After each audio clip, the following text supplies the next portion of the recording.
Me llamo Gerald Myers. Tengo 82 años y, hasta hace poco, vivía solo en la misma casa vieja del condado de Windham, Vermont, donde nací y crecí. La casa ha cambiado poco en los últimos 60 años. Cruje en invierno y huele a cera de pino en verano. Mi esposa Margaret solía decir que tenía alma, que cada tabla del suelo tenía un recuerdo, y yo me reía de eso, aunque en los últimos años me he encontrado hablando con las paredes y esperando que me respondan. Falleció hace 3 años mientras dormía, una muerte silenciosa, tras 6 meses de quimioterapia, caída del cabello y su constante transformación de la enfermera vibrante y sensata que una vez fue a una cáscara de sí misma. Le tomé la mano la noche que murió y no dije nada, porque después de 49 años de matrimonio no quedaba nada que decir que no se hubiera vivido ya. Desde entonces, la casa se ha vuelto más silenciosa, de una manera que se sentía diferente a la mera ausencia. Se volvió silenciosa, como si me observara, esperando. Las mañanas eran las más difíciles. Margaret siempre se levantaba primero. Preparaba el café, freía los huevos exactamente como a mí me gustaban, poco hechos, sin yema líquida, y ponía la pequeña radio de la cocina que resonaba en los programas de entrevistas de la mañana. Ahora preparo el café yo misma, aunque a veces se me olvida la proporción y termino con un desastre amargo. Dejé de usar la sartén por completo. El desayuno son cereales o tostadas, algo que no me recuerda que se ha ido. Tengo una rutina. Es lo único que evita que la niebla se instale. Levantarme a las 6:30, estirarme, vestirme, café, periódico, caminar al buzón a las 7:30, llamar a la radio de veteranos de guerra si tengo ganas de hablar, tal vez conducir hasta el centro para comprar comida si el refrigerador está bajo. Ya no conduzco de noche, no desde que mi percepción de la profundidad comenzó a empeorar. Mi hija, Melissa, solía llamar una vez a la semana, todos los domingos a las 2 p.m., en punto, como si fuera un cheque del gobierno. Yo me sentaba junto al teléfono esperando. Algunas semanas no llamaba para nada, siempre culpando al trabajo, a los niños o a la diferencia horaria. Melissa vive ahora en Albany. Tiene 48 años.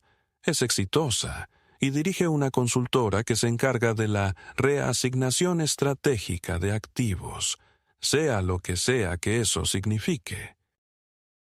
Solía ser cálida cuando era más joven, alegre, idealista, vegetariana en el instituto, rescataba gatos callejeros y escribía poesía en los márgenes de sus libros de texto.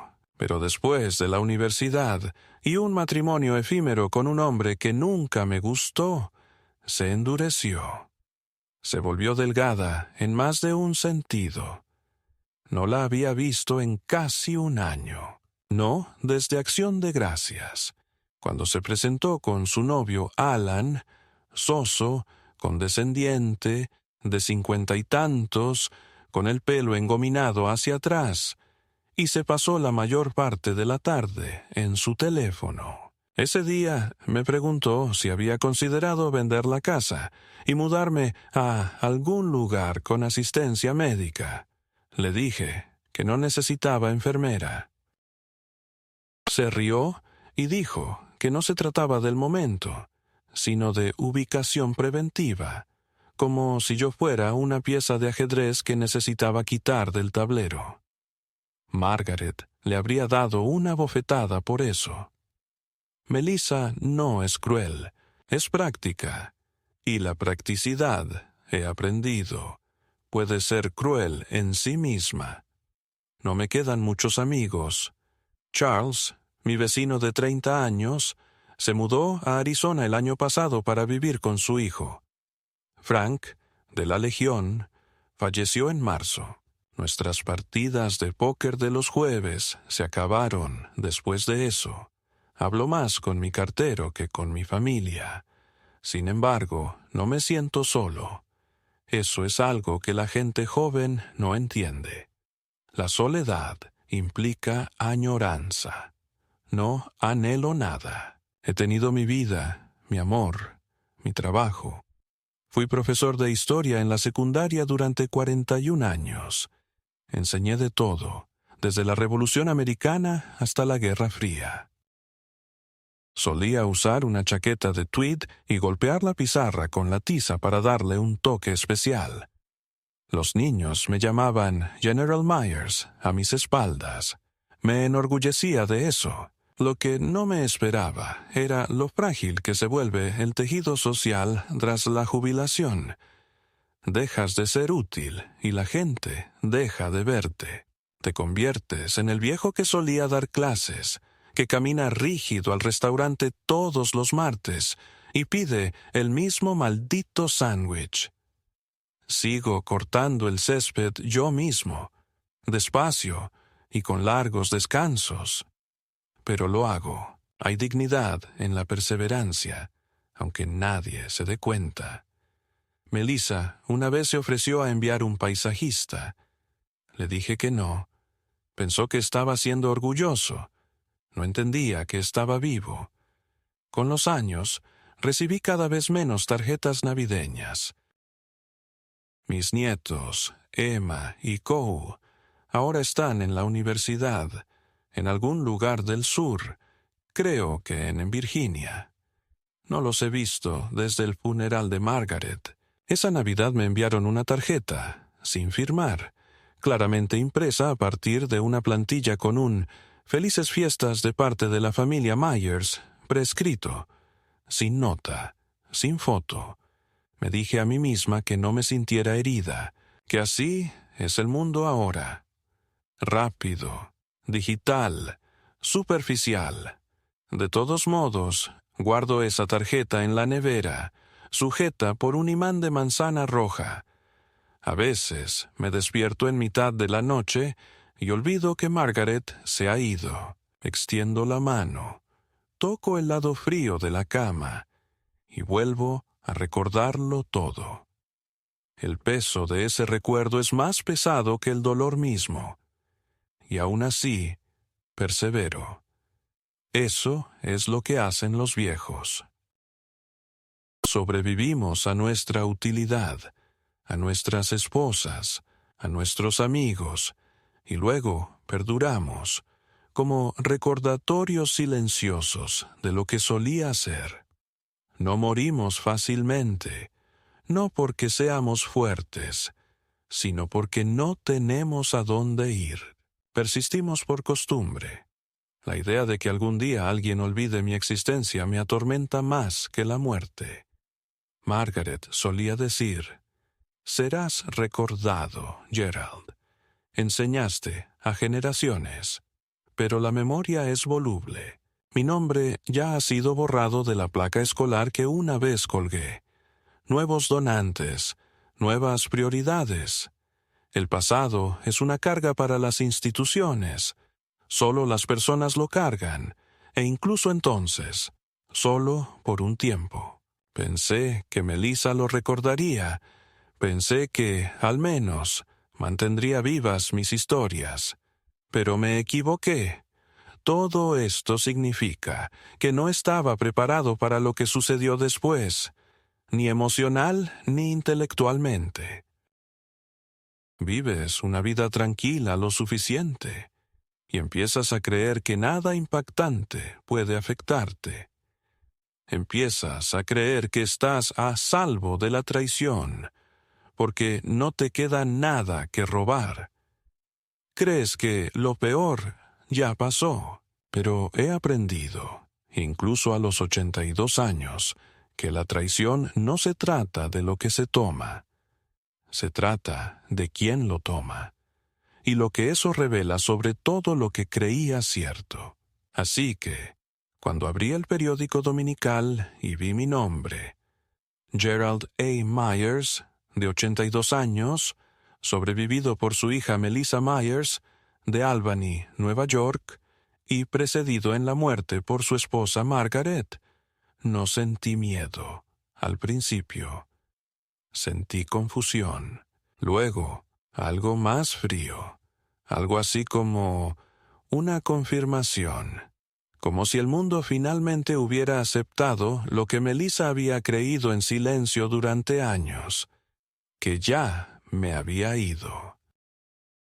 En cuanto vi mi nombre en la sección de obituarios del Windham Gazette, me quedé en silencio. No fue pánico, no de inmediato. Fue una incredulidad paralizante, como oír tu propio eco y darte cuenta de que no coincide con el sonido que emitiste. El periódico estaba extendido sobre la mesa de mi cocina, la misma mesa en la que Margaret y yo desayunamos durante décadas.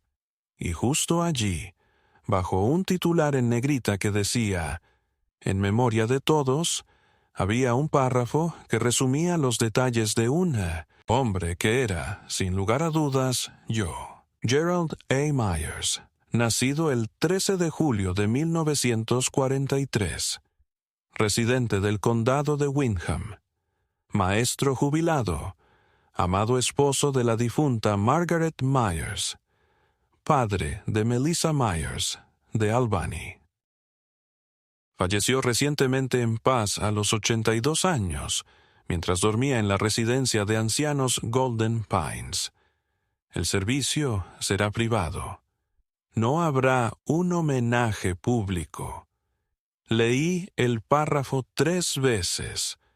El corazón me latía más fuerte con cada pasada. No solo estaba muerta, me habían declarado muerta en unas instalaciones en las que ni siquiera había puesto un pie. Me recosté en la silla, con la madera crujiendo bajo mí, y miré fijamente la ventana, donde la luz se filtraba a través de la cortina de encaje que Margaret había cosido ella misma.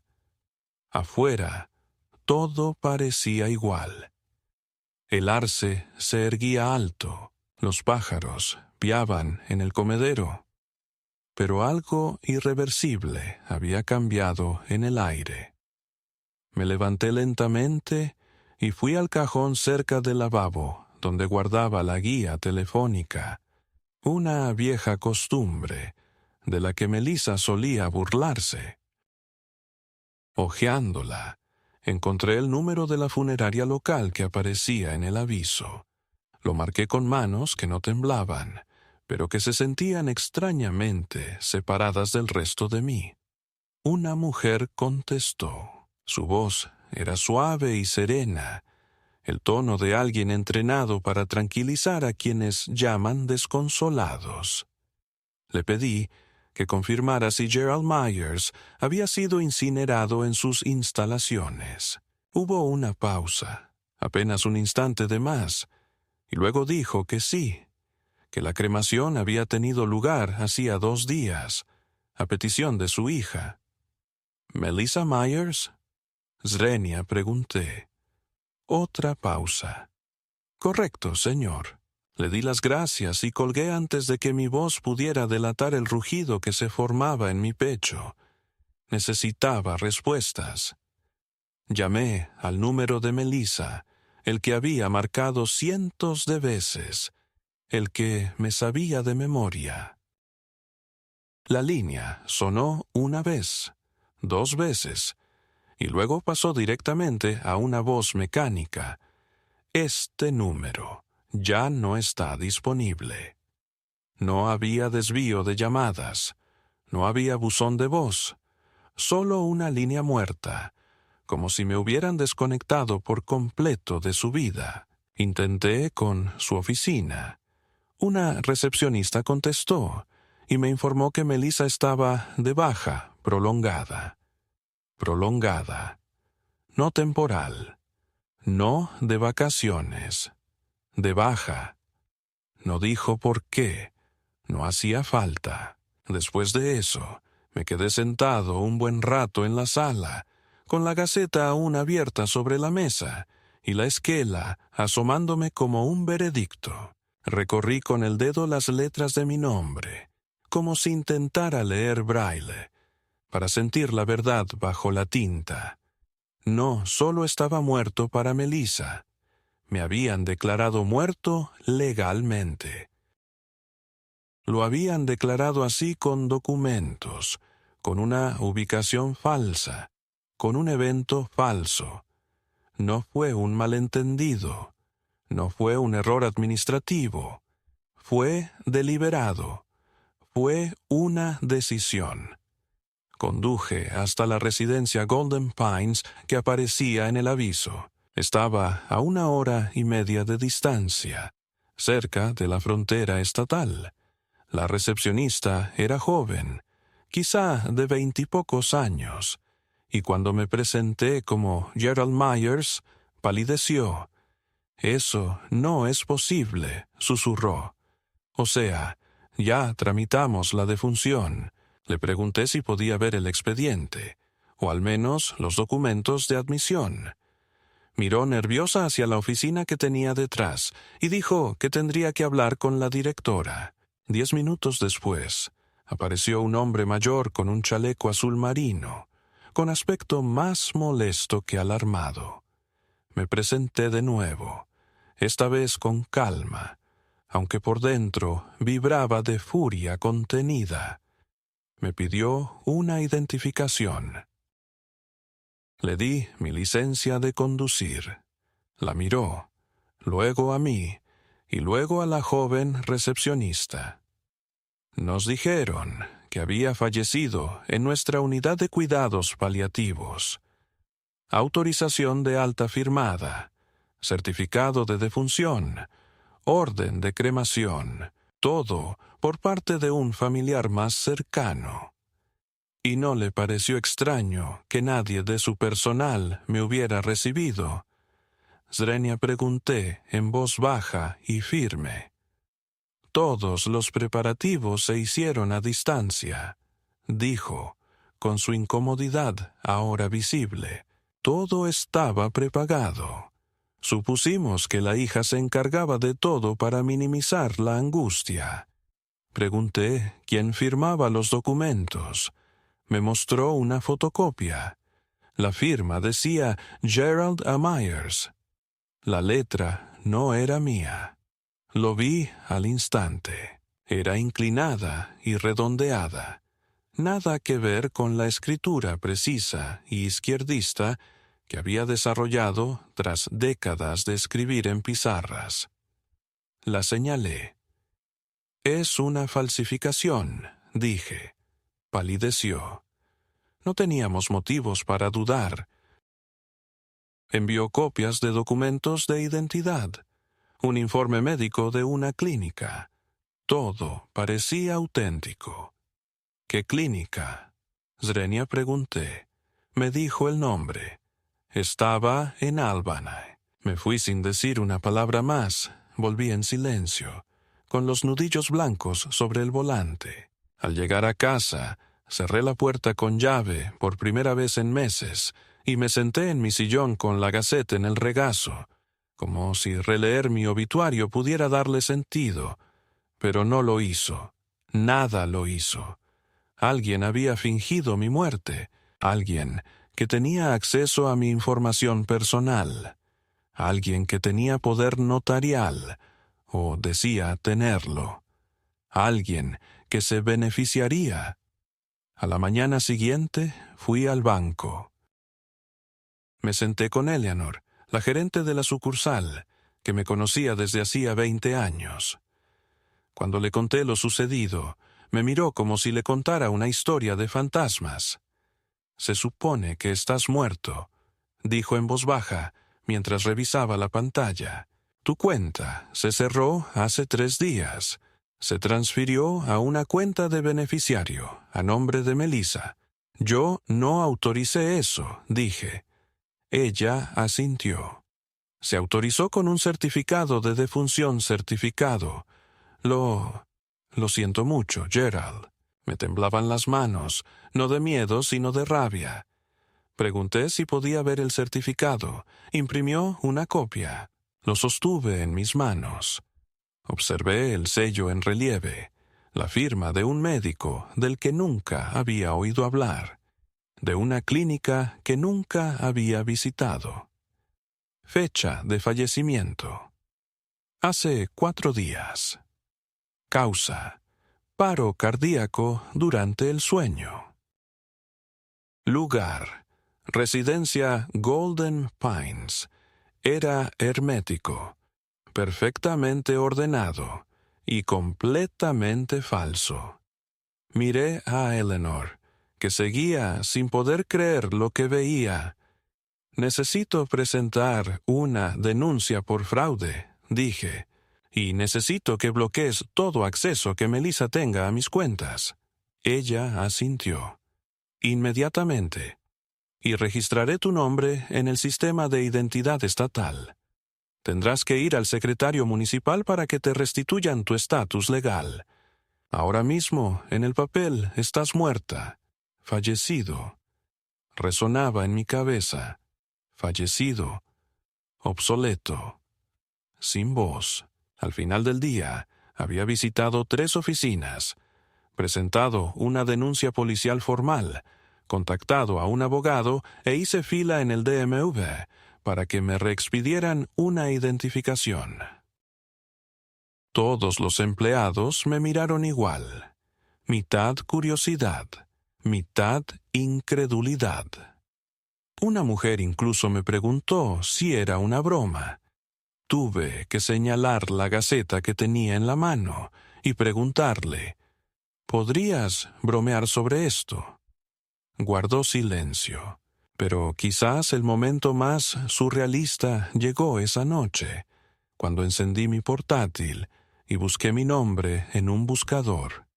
El primer resultado fue mi obituario. El segundo, un evento. En memoria de Gerald Myers. Una celebración de la vida. Celebrado en Albany. Presentado por Melissa Myers. Barra libre. Catering a cargo de un reconocido chef local. Código de vestimenta. Semiformal. Fecha: el próximo sábado. No era solo un obituario. Era una celebración, una fiesta. Mi muerte se estaba convirtiendo en un evento social, una oportunidad para hacer contactos, y ni siquiera me habían invitado. Esa noche no dormí. No pude.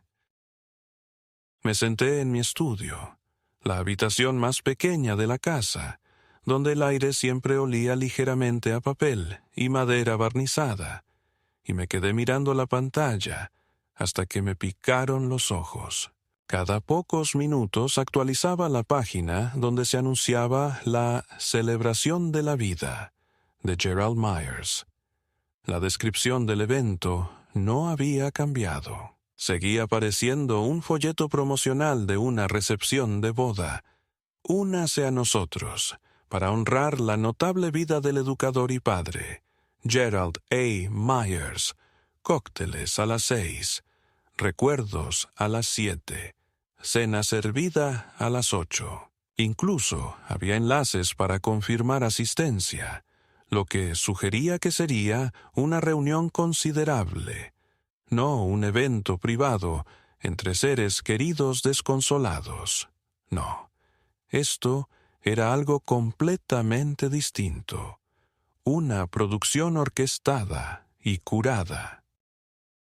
Una representación del duelo sin la incomodidad de una muerte real. Al principio intenté racionalizarlo.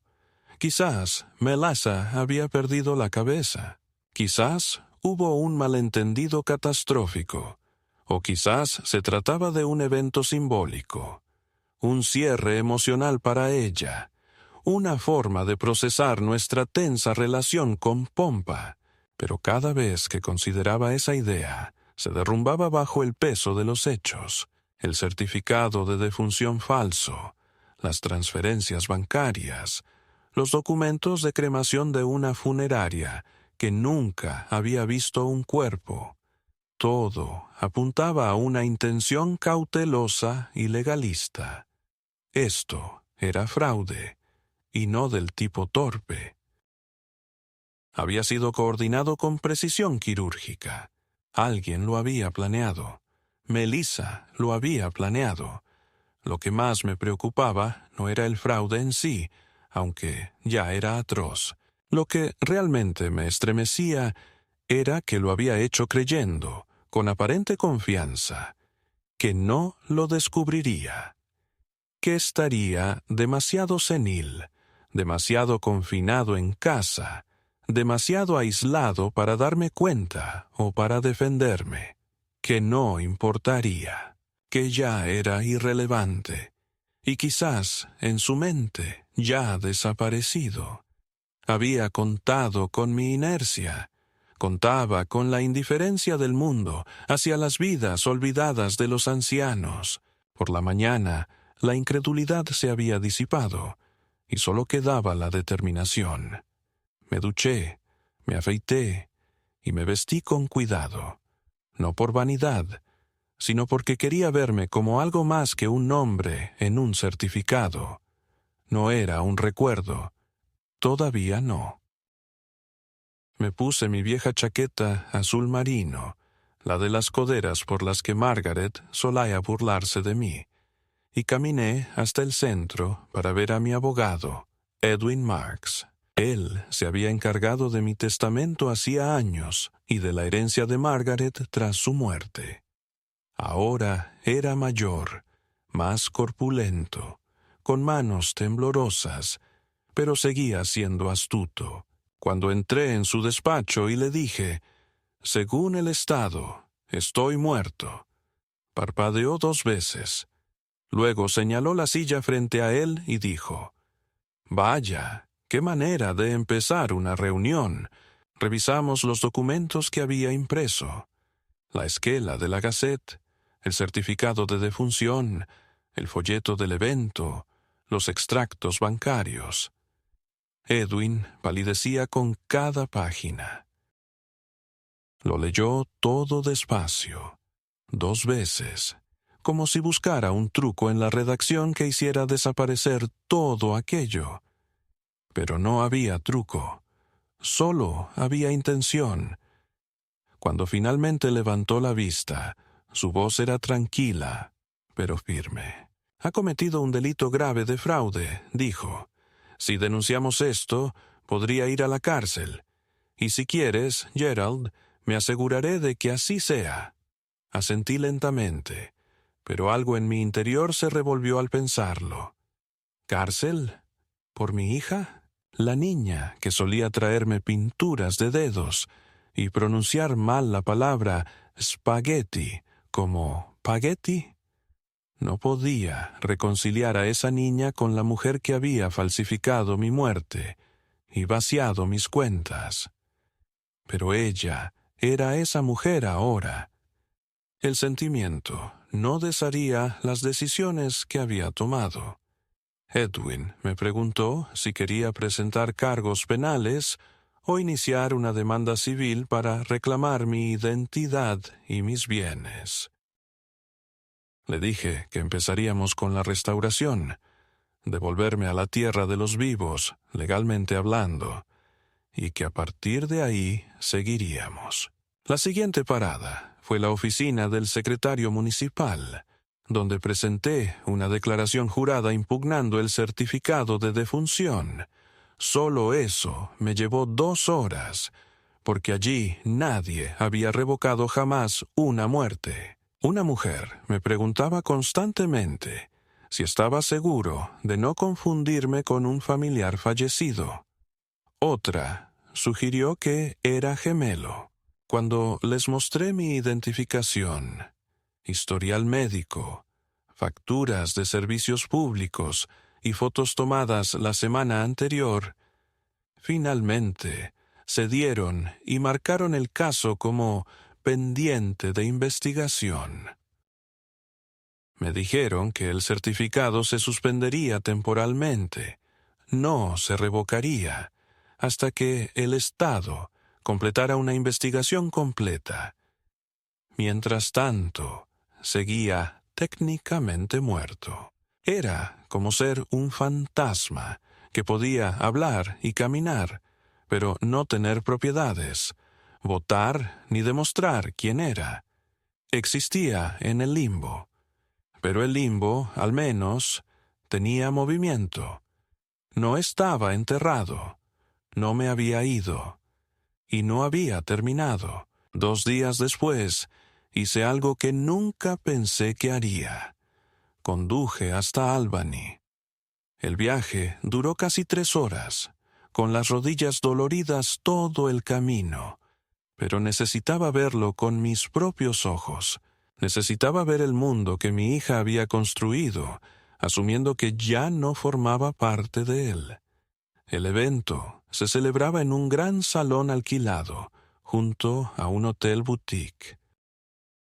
El lugar tenía servicio de valet parking, altos ventanales y arreglos florales que se desbordaban por la puerta principal. Al estacionar al otro lado de la calle, vi que empezaban a llegar los invitados, hombres y mujeres bien vestidos, todos sonrisas y charlas informales, abrazándose y posando para fotos frente a una pancarta que decía, en elegante cursiva, en memoria de Gerald Myers.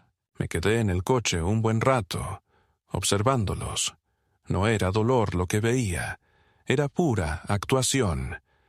La gente saludaba a Melissa con abrazos compasivos, luego se reían del trabajo, se pasaban bebidas y preguntaban qué mesa les habían asignado. Era una gala de networking, disfrazada de funeral, y en medio de todo, allí estaba ella, mi hija, Melissa, vestida con un vestido de cóctel gris marengo con perlas, el pelo recogido en un moño apretado, recibiendo las condolencias con una solemnidad practicada que se desvanecía en cuanto el invitado se daba la vuelta. Esperé a que la multitud se espesara y entonces bajé del coche. El portero apenas me miró. Subí los escalones de mármol, abrí las puertas y entré en mi propio velorio. La reacción no fue inmediata. Al principio, la gente me miró con educada indiferencia, pensando que era algún huésped mayor que había llegado tarde. Pero entonces alguien susurró. Luego, otro giró la cabeza. Vi a una mujer agarrando el brazo de su marido y murmurando algo. Y entonces, como un virus, el reconocimiento se extendió. Las caras se giraron, las voces se apagaron, y finalmente Melissa se giró, con una copa de vino en la mano y una sonrisa congelada en el rostro. Nuestras miradas se cruzaron. No dejó caer el vaso. No gritó. Lo que hizo fue peor. Sonrió más, como si hubiera visto a un viejo amigo que no esperaba. «Papá», dijo, lo suficientemente alto para que quienes estaban cerca la oyeran. «Al fin y al cabo, lo lograste. Lo lograste. Después de todo, como si me hubieran invitado. Como si no hubiera pasado la última semana resucitándome de una tumba burocrática que ella había cavado». Se hizo un silencio atónito. Los invitados nos miraban, sin saber si esto formaba parte del evento. Melissa se acercó a mí, lenta y calculadamente, y me tomó del brazo. «Hablemos afuera», dijo apretando los dientes. Una vez que estuvimos afuera, la fachada se cayó. «¿Qué carajo estás haciendo aquí?», susurró. «¿Qué hago aquí?» Zrenia, creía que estaba muerto. Solo volví para ver cómo trata el más allá a un hombre. Ella no se inmutó. Esa fue la parte que más la hirió. No lloró, no se disculpó, ni siquiera fingió sorpresa. No se suponía que lo supieras, dijo. Así no. ¿Y entonces cómo?, pregunté. ¿Cuándo ibas a avisarme de mi muerte? Apartó la mirada. Necesitaba el dinero, dijo finalmente. La casa, las cuentas, me estaba ahogando. No entiendes lo que es. Podrías haber preguntado. Habrías dicho que no. La miré fijamente, a la mujer que mi esposa y yo habíamos criado, que una vez necesitó ayuda para atarse los zapatos, que solía robar galletas del frasco, y juraba que no. Ni siquiera comprobaste si estaba bien. Estás viejo, papá. Apenas sales de casa. Pensé que sería más fácil. ¿Para quién?, pregunté. No respondió, y en ese silencio comprendí todo lo que necesitaba. Ya me había enterrado en su corazón mucho antes de presentar el papeleo. Había decidido que estaba acabado, que era un superávit, un obstáculo que resolver con firmas y cenizas que ni siquiera me pertenecían. Voy a la policía, dije. Pues vete, dijo con voz firme. Pero pregúntate qué quieres de esto. ¿Justicia? ¿Venganza? ¿O paz? Paz. Era una palabra que Margaret usaba a menudo. Pero esto no era paz. Era algo más frío. Esto era la guerra.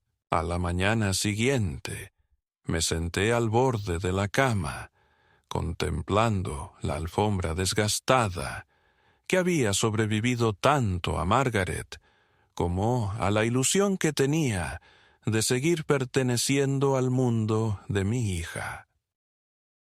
Los sucesos de la noche anterior se repetían en mi mente con una claridad insoportable.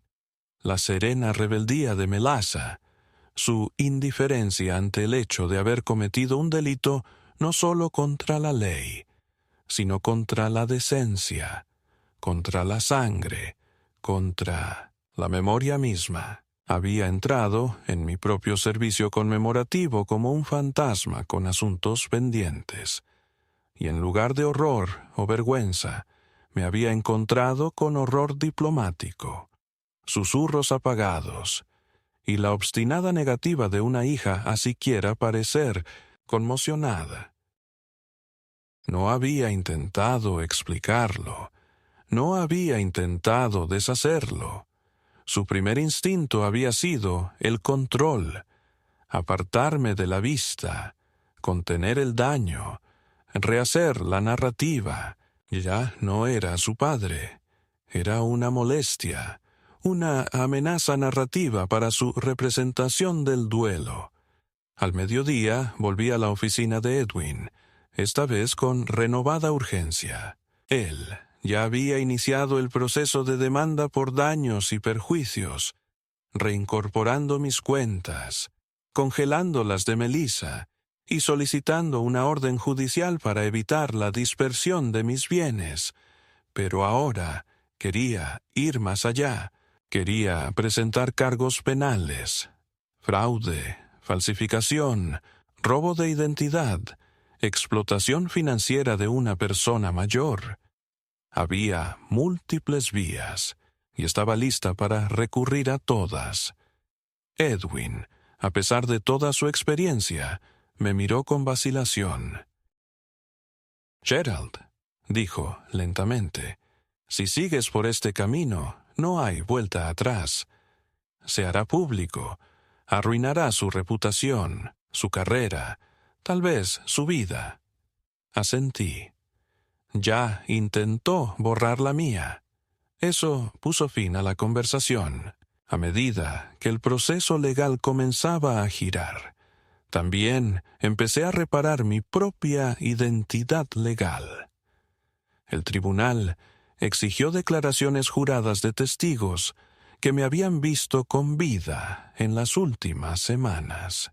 Regresé al banco, a la ferretería, e incluso a casa de la anciana señora Lenz, mi vecina, que siempre se quejaba de que mi arce se inclinaba demasiado sobre su cerca.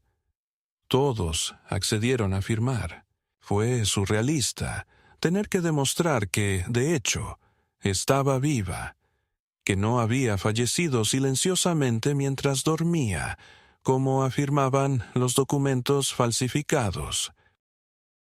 Había algo grotesco en ello, como intentar salir a rastras de un ataúd que alguien más había clavado. Mientras tanto, Melissa permanecía en silencio. Ni llamadas ni mensajes. No impugnó la congelación de cuentas. No devolvió las cartas de Edwin. Era como si ya hubiera decidido que el daño era irreversible y se hubiera ocultado, con la esperanza de retrasar las consecuencias lo suficiente como para recomponerse. Solo podía imaginar las conversaciones que estaría teniendo con sus propios abogados. Tal vez estaba inventando una historia sobre deterioro mental, sobre confusión, sobre alguna supuesta demencia que, según ella, la impulsó a actuar. O tal vez, y esto me aterrorizaba, ya estaba preparando otra declaración jurada falsa, esta vez declarándome legalmente incompetente, no fallecida. Si lograba convencer a un juez de que ya no estaba en mi sano juicio, podría reclamar la tutela y retomar el control de mis bienes. Lo había hecho una vez. Podría intentarlo de nuevo. Así que tomé medidas. Programé una evaluación cognitiva completa con el doctor Harry Lindstrom, un neurólogo de confianza que había tratado a Margaret durante su enfermedad. Después de una serie de pruebas, me estrechó la mano y dijo: «Eres más astuto que la mitad de mi personal». Hice certificar sus hallazgos y los presenté en el tribunal, por si acaso. También escribí una declaración personal, una especie de testamento vital, no sobre mis pertenencias, sino sobre mis recuerdos. Quería que constara en acta, que lo recordaba todo. El día de mi boda. El nacimiento de Melissa. El olor del cabello de Margaret después de una tormenta. Recordé la historia que había enseñado, las décadas que había vivido, los nombres de los estudiantes que habían pasado por mi aula. Recordé mi vida y no iba a dejar que nadie reescribiera el final. Entonces, justo cuando había empezado a acostumbrarme al ritmo de los procedimientos legales y el papeleo, llegó el giro. Una tarde, al volver del juzgado, encontré un sobre pegado con cinta adhesiva a la puerta de mi casa, sin remitente. Dentro había una sola página, una impresión de lo que parecía una cadena de correos electrónicos. Los nombres habían sido tachados, pero el mensaje era inequívocamente de Melissa. El asunto: necesito finalizar el testamento de papá. El cuerpo del mensaje me puso los pelos de punta. Puedo conseguir su firma. Sigue dejando su chequera en la mesa del pasillo. Le haré una foto y comprobaré el bolígrafo. La fecha será retroactiva al 12 de febrero. Quiero que el texto sea claro. Todo para mí, sin aviso público. Si alguien pregunta, diré que insistió en su privacidad. Últimamente ha estado olvidadizo. Nadie lo cuestionará. Debajo, otro mensaje. Entendido. Pero esto se pasa de la raya. Seguro que no se dará cuenta. Respuesta de Melissa: no lo hará. He estado sembrando la semilla. Le quité las pilas al detector de humo la semana pasada y le dije que era su memoria. Le cambié los medicamentos en el baño. Si alguna vez termina en una clínica, este correo electrónico nunca existió. Me quedé mirando la página hasta que se me nubló la vista. Me temblaban las manos, no de miedo, sino de algo más profundo, más frío, más antiguo. La traición no era solo un robo, era una profanación. Era el vaciamiento de un vínculo antaño sagrado. No solo me habían declarado muerta, me habían casado, preparado, ablandado para la matanza. Mi propia hija me había tratado como una presa, había manipulado mis rutinas, alterado mis medicamentos, ensayado mi confusión para una audiencia de futuros testigos. Y había funcionado. Por un tiempo, había funcionado. Le llevé la carta a Edwin. Apretó la mandíbula al leerla. «Esto es un arma de doble filo», dijo. «Si logramos rastrear al remitente, esto se convierte en evidencia irrefutable de maltrato premeditado a ancianos e intento de fraude». «¿Pero quién lo envió?», pregunté. «No fue Melissa. Alguien quería que lo viera. No tardamos en descubrirlo. Una semana después, recibimos una declaración confidencial de una mujer llamada Carla Mendel. Había trabajado como asistente en la empresa de Melissa y le habían pedido que limpiara los archivos antes de la baja temporal de Melissa. Al hacerlo, se topó con el hilo y, al darse cuenta de su gravedad, lo publicó antes de que lo borraran. «No pude quedarme callada», escribió. «Mi abuelo se aprovechó de la misma manera. No podía dejar que se saliera con la suya». Fue el punto de inflexión. El tribunal ahora tenía motivos no solo para readmitirme, sino también para investigar a Melissa por maltrato a ancianos, fraude y conspiración. El juez emitió una orden de protección que le impedía contactarme directamente. Y así, sin más, la mujer que había organizado una fiesta en mi memoria se convirtió en objeto de una investigación criminal que definiría su legado mucho más que cualquier panegírico. Pero no me sentí reivindicado. Aún no. La investigación avanzó más rápido de lo que esperaba. Quizás fue la impresión del correo electrónico.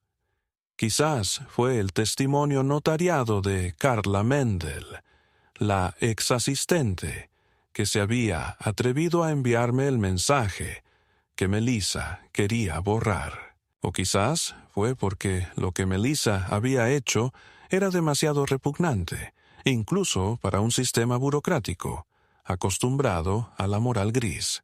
Sea como sea, a las pocas semanas de presentar la declaración jurada, se convocó un gran jurado, y el fiscal del estado comenzó a preparar un caso formal en su contra. Recibí la noticia sentada sola en la cocina, la misma silla en la que me había desplomado el día que leí mi obituario. Pero esta vez no me sentí aturdida. Sentí el peso de algo terrible poniéndose en marcha. No justicia todavía, sino inercia, como si el mundo finalmente se diera cuenta de lo que ya sabía, que mi hija no había intentado simplemente estafarme para quitarme una cuenta bancaria, ni siquiera una casa. Había intentado borrar mis últimos años de persona, convertir mi dignidad en liquidez, mi recuerdo en un panegírico que pudiera pronunciar mientras bebía vino en vestido de cóctel. Había intentado matar la parte de mí que aún quería vivir. No pasó mucho tiempo antes de que las cosas empezaran a complicarse para ella. Su firma la suspendió por tiempo indefinido y luego emitió un comunicado formal desmarcándose de su conducta personal. Una fuente anónima filtró que había usado los recursos de la oficina de su empresa para redactar e imprimir documentos legales falsificados, un acto que, aunque menor comparado con el resto, confirmó cuán profundamente entrelazado estaba su engaño con su vida diaria. Lo que me impactó no fue solo el alcance de su traición, sino su precisión. Había falsificado un certificado de defunción, organizado una cremación, desviado mi correo, cerrado mis cuentas bancarias e incluso iniciado el proceso de venta de la casa que aún ocupaba. Si hubiera perdido una sola pieza de correo, si no hubiera ido al banco cuando lo hice, es probable que me hubiera despertado una mañana con desconocidos llamando a la puerta, con los papeles de propiedad en la mano y sin ningún lugar a donde ir, excepto a un refugio o un hospicio. Lo que quedó más claro durante la investigación fue que Melissa no había actuado sola. La doctora que firmó el certificado falso, la doctora Leora Jennings, era una amiga suya de la universidad y trabajaba en una consulta privada en Albany que atendía a una clientela discreta. Jennings inicialmente alegó que la habían engañado, que creía estar ayudando a agilizar el papeleo de un hombre moribundo sin familiares. Pero cuando los investigadores cotejaron sus correos electrónicos, encontraron una cadena de mensajes en los que Melissa la instruía explícitamente sobre la narrativa.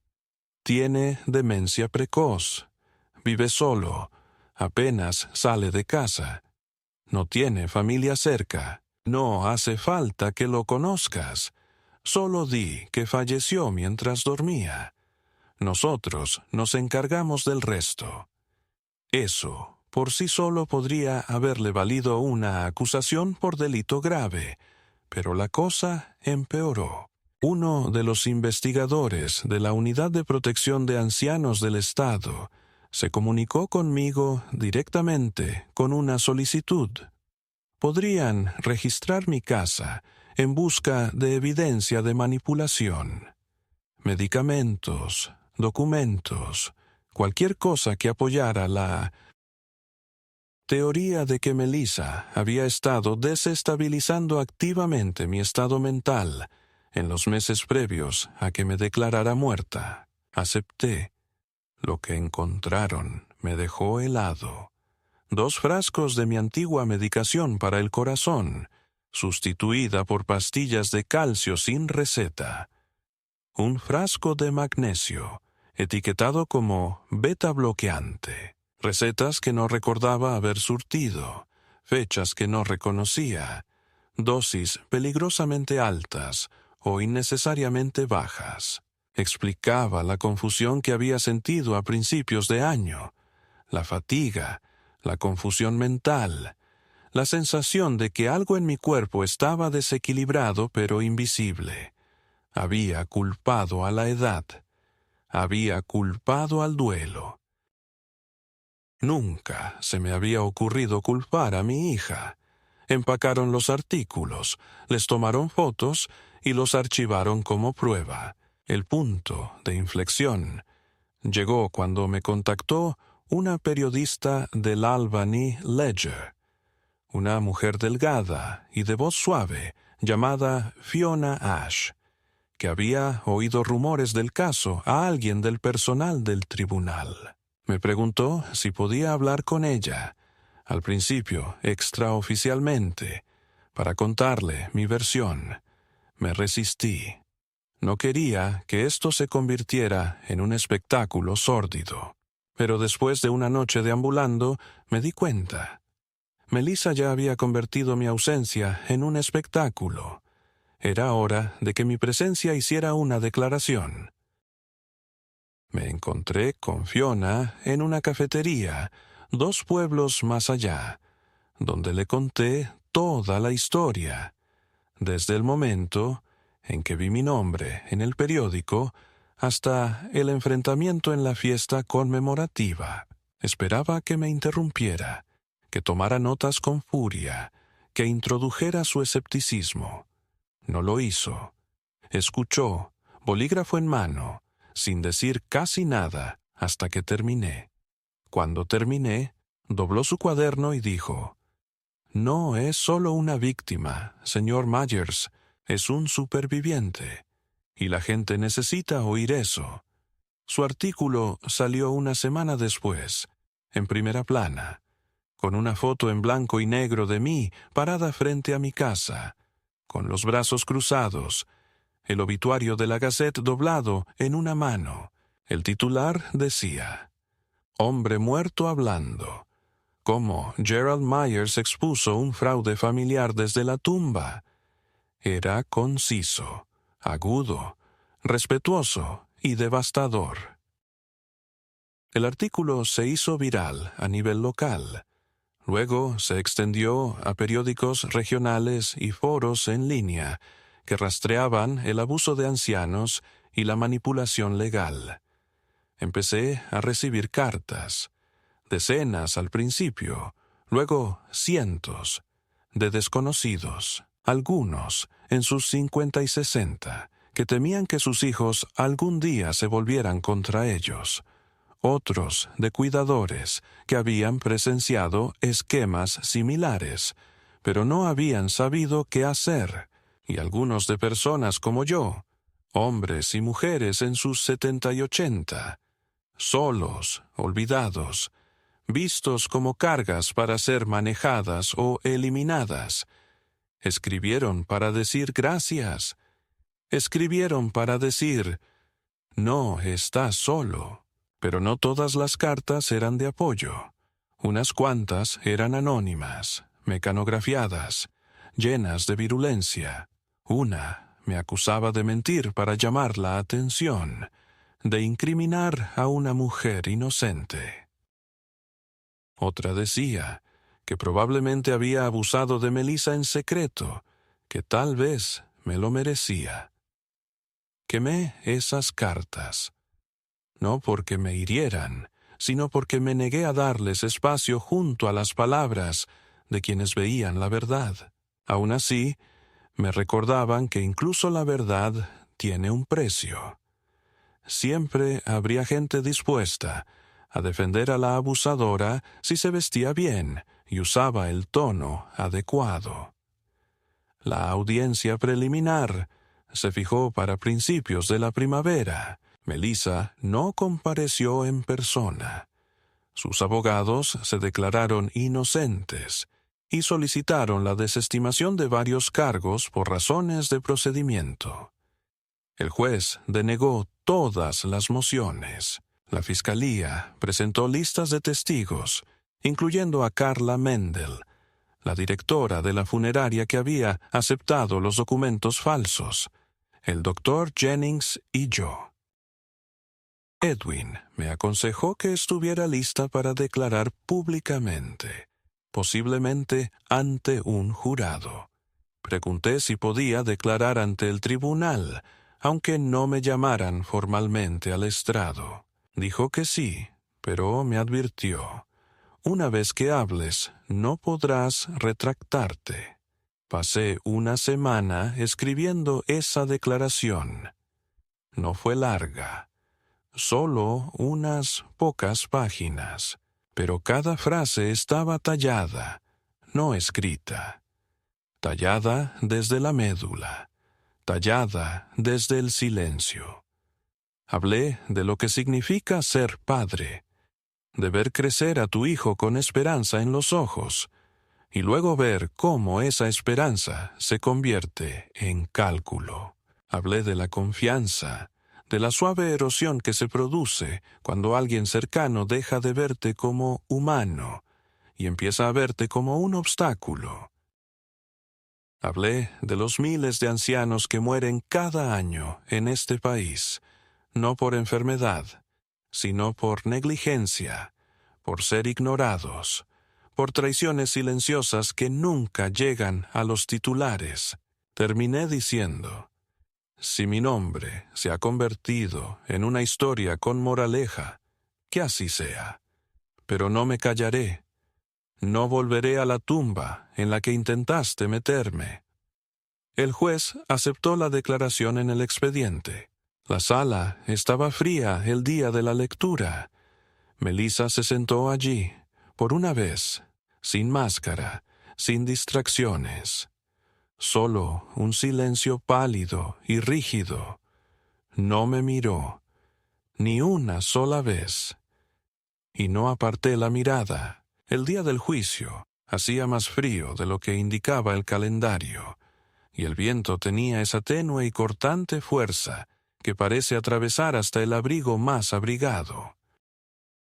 Llevaba mi mejor ropa, el mismo blazer azul marino con la corbata plateada favorita de Margaret, una corbata que ella solía llamar mi lazo de hombre honesto, una frase que inventó durante nuestro 3er año de matrimonio, cuando aún éramos jóvenes y jugábamos a ser adultos. Llegué al juzgado 1 hora antes, no porque necesitara tiempo, sino porque no soportaba la idea de llegar tarde a mi propio juicio. Había algo ceremonial en todo aquello. Subir esos escalones de piedra, pasar junto a los oficiales en la puerta, junto a los desconocidos que susurraban en los rincones sobre el anciano que había resucitado para testificar contra su hija.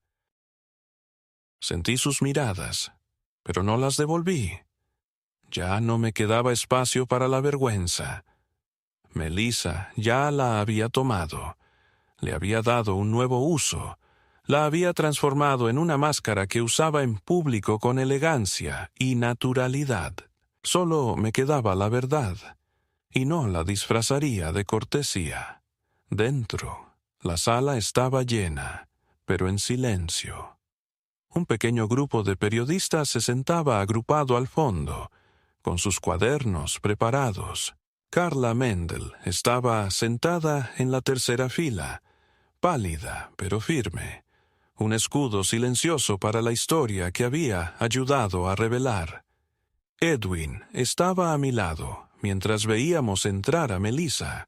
Llevaba un traje negro, el pelo suelto y el maquillaje discreto, pero la ilusión de dolor ya no le sentaba bien. Parecía más bien una mujer a punto de ser descubierta, con la postura rígida y la boca apretada como una bisagra a punto de romperse.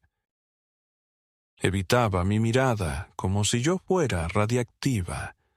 Y quizá lo fuera, quizá la verdad, dicha en voz alta, conlleva una radiación demasiado peligrosa para quienes intentan ocultarla. La fiscalía expuso su caso con una fría elegancia que reflejaba el fraude original de Melissa: correos electrónicos, registros bancarios, intercambios de medicamentos, firmas falsificadas, informes médicos falsificados, el obituario preescrito, el recibo de cremación de un cuerpo que no era el mío. Cada elemento se exhibía como una reliquia de una historia demasiado extraña para ser ficción. Y luego llegó la pieza final, la impresión de su mensaje, planeando mi muerte, su reconocimiento casual de la facilidad con la que podía orquestar el desmantelamiento de una vida, mientras sonreía durante las reuniones de almuerzo y las presentaciones a clientes. La sala quedó en silencio cuando se leyó en voz alta. Incluso el mazo del juez parecía innecesario. No había desorden que contener, solo repulsión colectiva, la clase de repugnancia que se filtra por las paredes y persiste mucho después de que el tribunal levanta la sesión. Cuando llegó el momento de mi testimonio, Edwin me saludó con un suave asentimiento y me puse de pie. Me dolían las piernas, pero rehusé la ayuda. El juramento me parecía redundante. ¿Qué podía jurar que no me hubiera costado ya todo lo que me quedaba de familia?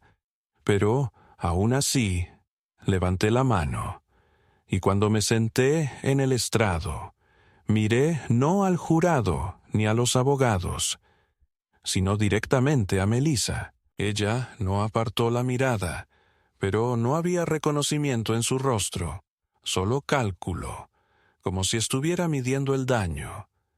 Hablé despacio, pero con calma. Describí el momento en que leí mi propio obituario, cómo entré en un banco solo para que me dijeran que ya no existía, cómo me senté en una funeraria con un certificado de defunción a mi nombre, emitido por un médico al que nunca había conocido. Hablé de los medicamentos que intercambiaban en mi botiquín, de las noches que pasé confundida, preguntándome si mi mente finalmente cedía, sin saber que esa confusión se estaba fabricando con un propósito. Describí cómo me habían llorado sin consentimiento, cómo me habían celebrado sin la verdad y cómo me habían robado sin confrontación.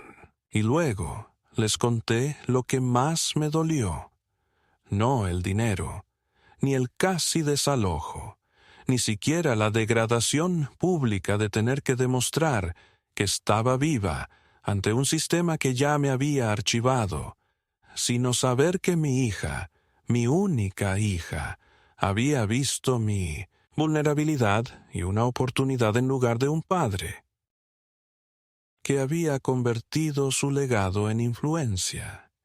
Dije estas palabras con claridad, sin pausas dramáticas, porque no quería que su fuerza viniera de la expresión, sino de su terrible simplicidad.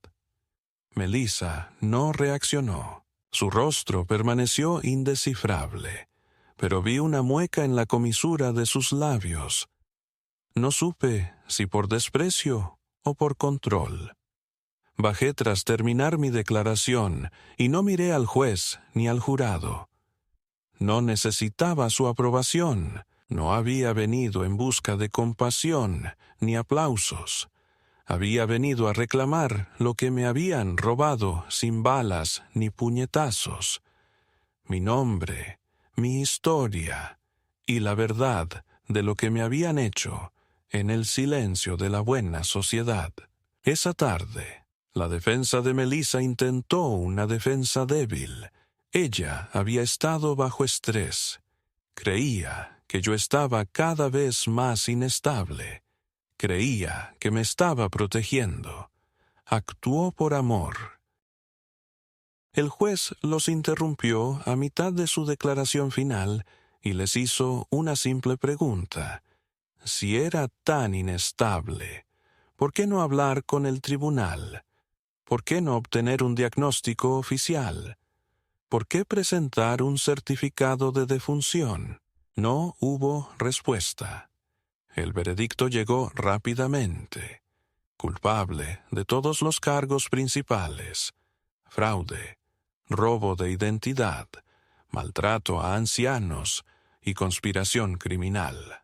La sentencia se pospuso para las evaluaciones psicológicas finales, pero el juez revocó su fianza en el acto. Vi cómo la sacaban esposada, con las manos atadas por delante, como una niña que hubiera perdido la última partida y quisiera dar la vuelta al tablero. No lloró, no suplicó. Caminaba como alguien que aún creía que el mundo haría espacio para su versión de la historia. Incluso ahora, al cerrarse la puerta tras ella, la sala exhaló.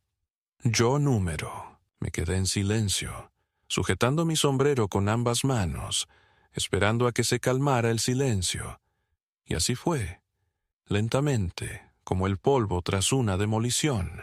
Solo entonces me di la vuelta y salí, pasando junto a periodistas, junto a miradas curiosas, junto a un mundo que empezaba a recordarme no como el hombre que una vez había educado a sus hijos, sino como el hombre que vivió para decir la verdad cuando nadie lo esperaba. Después del juicio, Regresé a mi casa no como un hombre recuperado, sino como un hombre vaciado.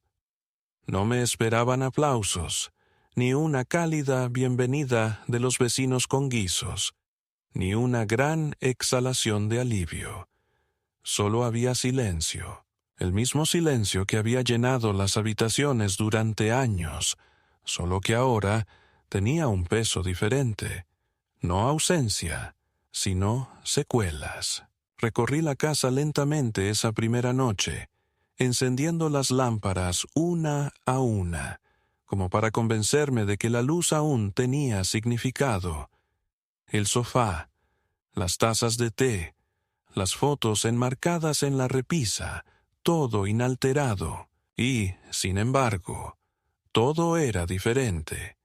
Melissa no solo había intentado robarme, había intentado reescribir el significado de este lugar, mi hogar, mi vida. Había intentado archivarme como una carpeta en un cajón que ya no necesitaba abrir. Pero la carpeta se había resistido. Durante semanas después de la sentencia, recibí llamadas de gente de la que no había tenido noticias en años. Antiguos alumnos, ahora de 60 y tantos, me escribieron cartas. Uno incluso condujo 4 horas solo para estrecharme la mano y decirme: «Por cierto, tenías razón sobre Nixon». Un pequeño periódico de otro estado me pidió que reimprimiera el artículo de Ledger. Me negué, no porque me avergonzara, sino porque no quería que el dolor se convirtiera en contenido. Lo que había sucedido no era una noticia, era una herida que aún se estaba cerrando. Melissa fue condenada a 5 años de prisión condicional, 2 de arresto domiciliario, 5 de libertad condicional y restitución completa. Evitó la cárcel al declararse culpable y ofrecer una disculpa formal ante el tribunal, una declaración seca y superficial escrita por sus abogados, que el juez aceptó, pero no elogió. No asistí a la audiencia de sentencia. Sabía que no diría nada que no fuera calculado, y no quería verla reducida a un espectáculo de naranja. En cambio, me quedé en casa escuchando los viejos discos de Margaret, dejando que la música de Ella Fitzgerald inundara los rincones de la casa como un bálsamo. El tribunal le ordenó devolver cada $1, incluyendo los fondos utilizados para pagar la cremación fraudulenta. Observé cómo el sistema legal hacía su silenciosa aritmética: restar, restaurar, reasignar.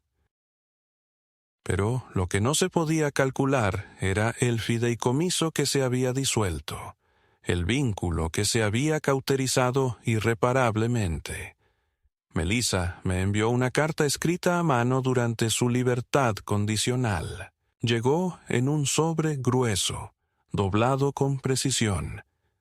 Dentro, escribió que no esperaba perdón, pero que esperaba que algún día yo comprendiera que lo que hizo provenía de la desesperación, no del odio.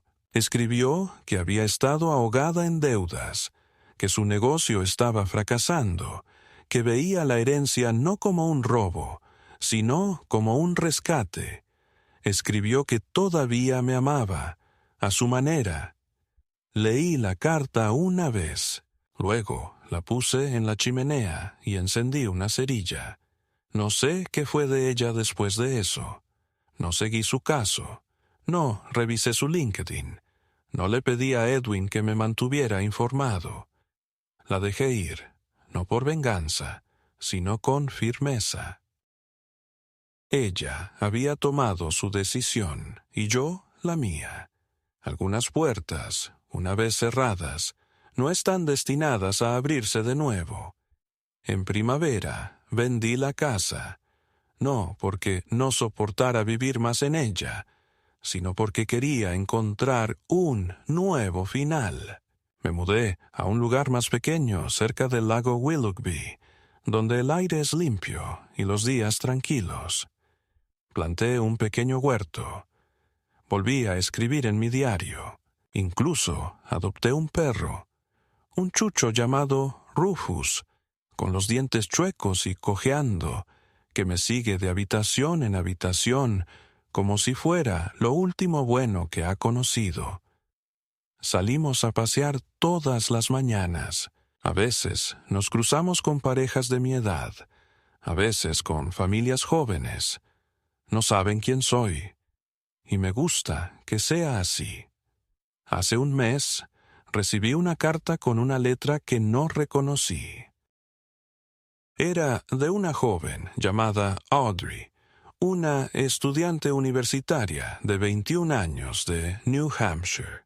Decía que creía ser mi nieta, que su madre, Sarah, me había conocido brevemente en 1973, antes de que yo conociera a Margaret.